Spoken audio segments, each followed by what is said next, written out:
Hey everyone, it's Rose in that chair. And today I'm going to be talking to you guys about Amberlynn Reid's newest video, drama, or whatever it's called.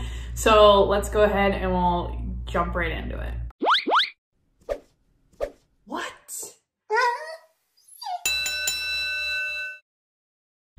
All right, guys. So yesterday I watched Amberlynn's video where she talks about the rumors being spread around that she's doctor shopping, how she has the right to go for second or third opinions if she wants them. And then she followed that video up with a Snapchat rant. If you aren't following her on Snapchat, Zachary Michael did a live stream and The Gaining Ground also did a live stream reacting to the Snapchat rant. So I will link both of those videos in the description below if you guys didn't get a chance to see her Snapchat rant. I would recommend that you watch it. Anyway, I have some notes written down. I have some thoughts coming from a healthcare professional's opinion on doctor shopping, second opinions, third opinions, as well as my own experience being a patient, having to advocate for myself.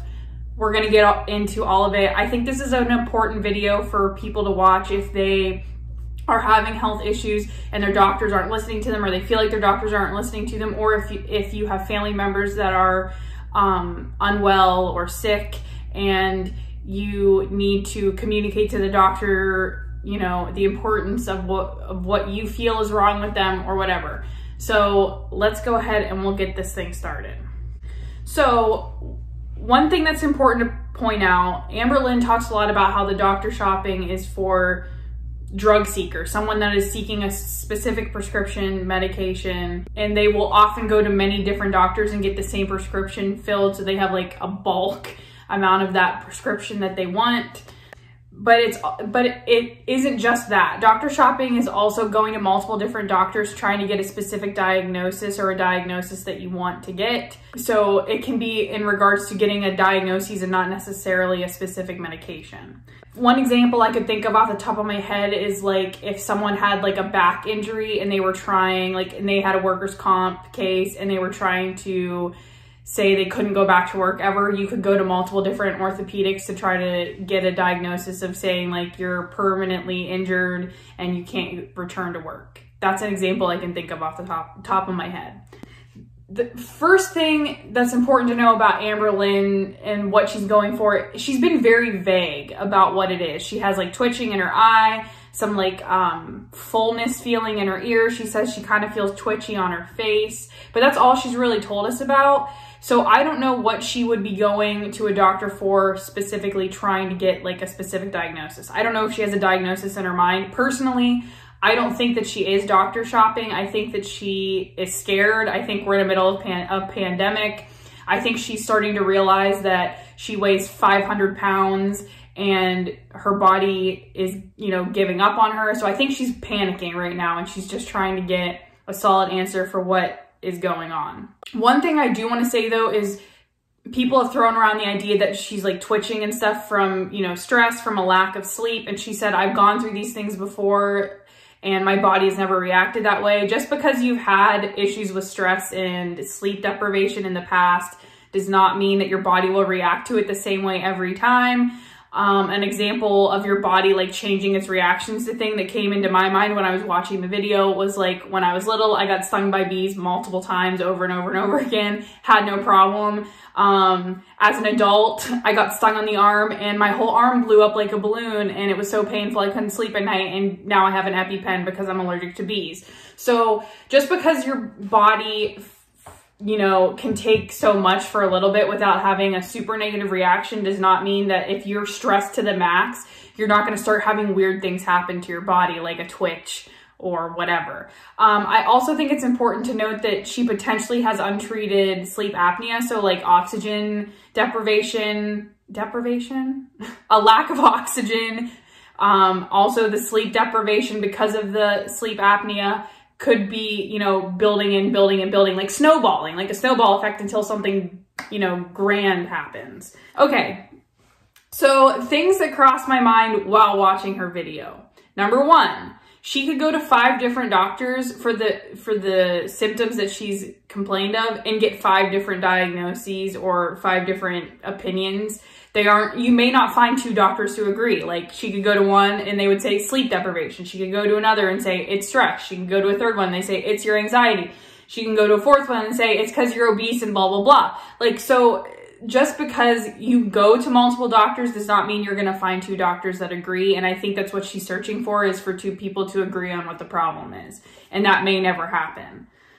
Second thing that came into my mind is, like, what, in my experience, not saying this happens 100% of the time, but in my experience, people are going to doctors for second and third opinions as if they're a specialist. Like cardiologists, you can go to 2 or 3 cardiologists for second opinions about your heart issues. You could go to 2 or 3 different oncologists for issues with cancer that you've been diagnosed with.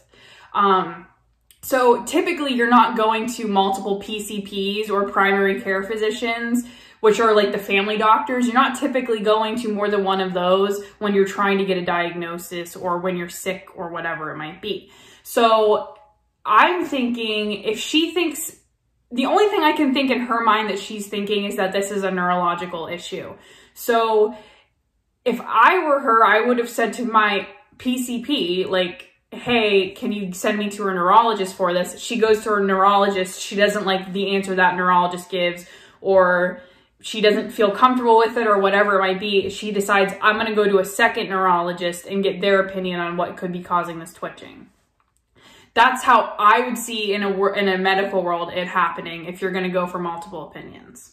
My third thing, and I'm always going to bring this up, why hasn't she gotten health insurance? I'm sure she is paying loads and loads of money to go to these different doctors when she could be paying that same amount per month to be able to go as many times as she needs, especially someone that is starting to have as many medical issues as she is having. Fourth, she could probably go to a specialist without a prescription because she doesn't have insurance. So a lot of times if a PCP or a general practitioner decides you need to go to a specialist, whether that be an orthopedic, oncologist, a neurologist, cardiologist, etc., they will write a prescription for you to be able to go, because insurance companies a lot of times won't pay for a specialist visit if a PCP doesn't think it's necessary or has prescribed it. Because Amberlynn doesn't have insurance, she may have the freedom to just go to a specialist and pay out of pocket because she's the one paying for it, not an insurance company. The thing that I'm not 100% sure on is maybe the specialist office requires a prescription to go there. I don't know. I think it could be different in every state. I'm not 100% sure. But I'm believing that she could go without needing a prescription or a referral from a primary doctor because she is paying for everything out of pocket. 5, unfortunately, because she is vague about her health issues in her videos, she opens it up for her viewers to speculate about her health. If she stopped putting her different health issues out there, people wouldn't be able to speculate or spread rumors about her health. So if she would have kept this, like if she wouldn't have talked about the twitching or the fullness in her ear or anything like that in any of her videos, we wouldn't know it was happening, and we wouldn't be able to say like, hey, this could be what's causing it. On top of the fact that she also doesn't need to share that she's been going to multiple different doctors for it. And therefore the rumor about her doctor shopping wouldn't be out there.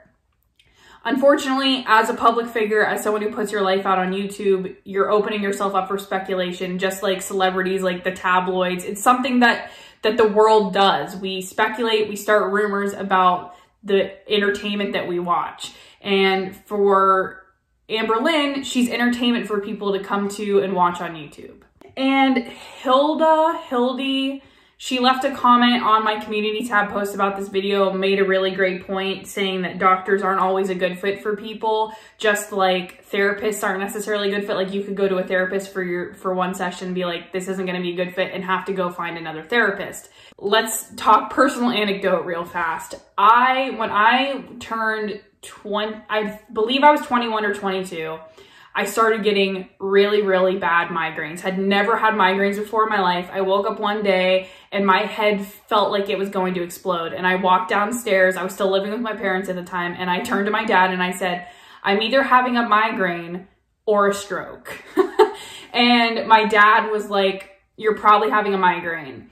The reasons, I was in grad school for physical therapy, by the way, so I had some kind of medical knowledge on board. But the reason I was thinking migraine was, one, had never, like, was nauseous, throwing up from this headache. Two, my father gets migraines, my mother gets migraines, my brother gets migraines, my grandparents get migraines, like on both sides, and there's a genetic link to migraines and like having them throughout your family.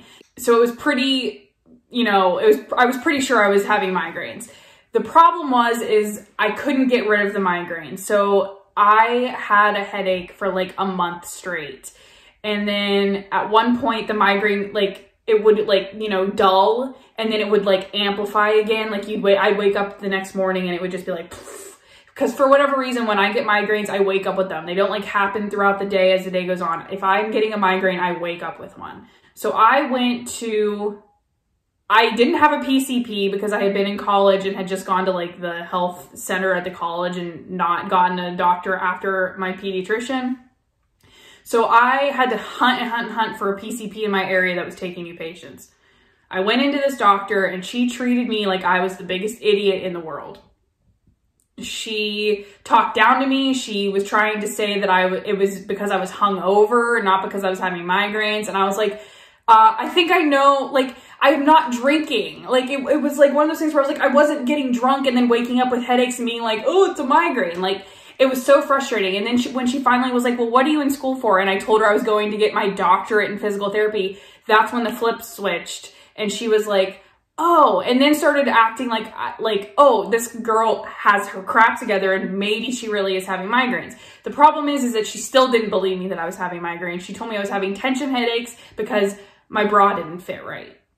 So she gave me muscle relaxers and ibuprofen for my migraines. And shockingly, I continued for the rest of the month to have a migraine. So I ended up having to go to a different doctor, finding a new PCP to finally get on like a prescription for my migraines.